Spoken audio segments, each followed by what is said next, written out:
Hi guys, welcome to Retro Bliss Gaming. I've got an unusual review right now. I'm reviewing a homebrew Atari 2600 game called Discarded Heroes.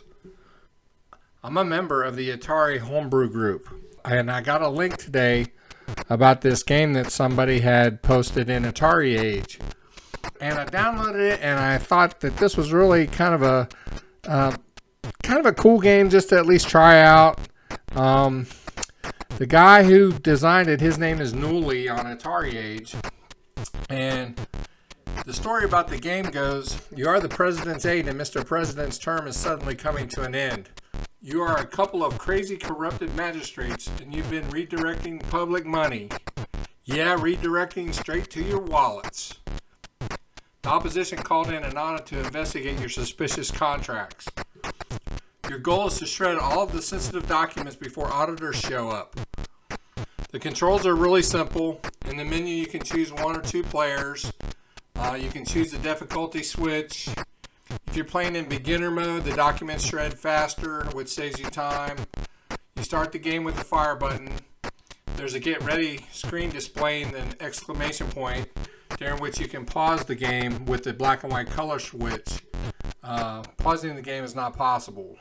To play the game, you wait until the dot is in the dark gray area. Then you push and hold your fire button. You must keep the dot in the gray area with your joystick, left or right.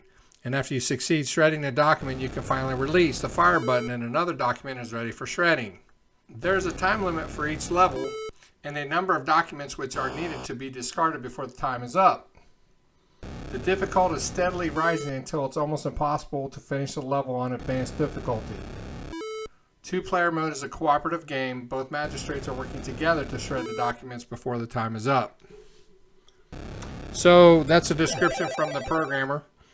I got a chance to play this game, and it's not a bad little game. It's you know, it took me a minute to get used to because I wasn't exactly sure what to do because I didn't actually read what to do in the controls and what the object of the game was.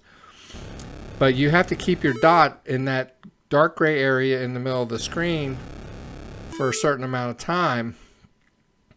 And your documents are in the yellow line on top, and your time is in the gray line underneath it.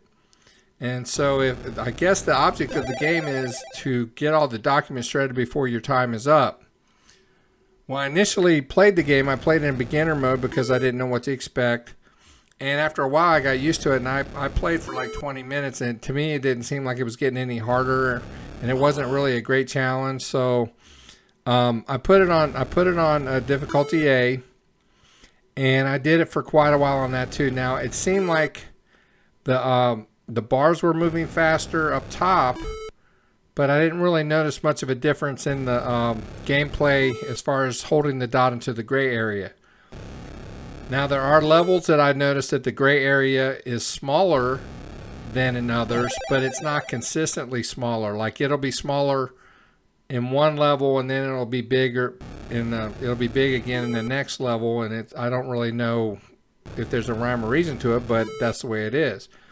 So but the point of it is that I like seeing this because I'm kind of new to the homebrew community as a whole.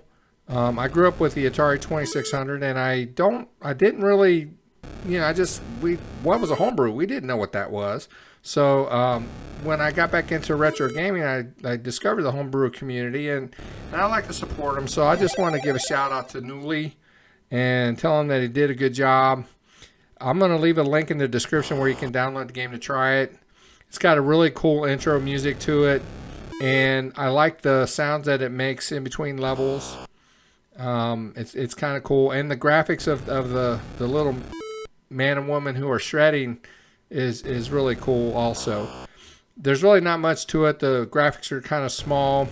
It doesn't take up much of the screen, but again, it's worth giving a try. You can download it for free on the Atari Age website. I'll leave the link. So other than that, if you like this video, drop a like and subscribe to the channel. And until then, have a blessed day, and I'll see you next time on Retro Bliss Gaming.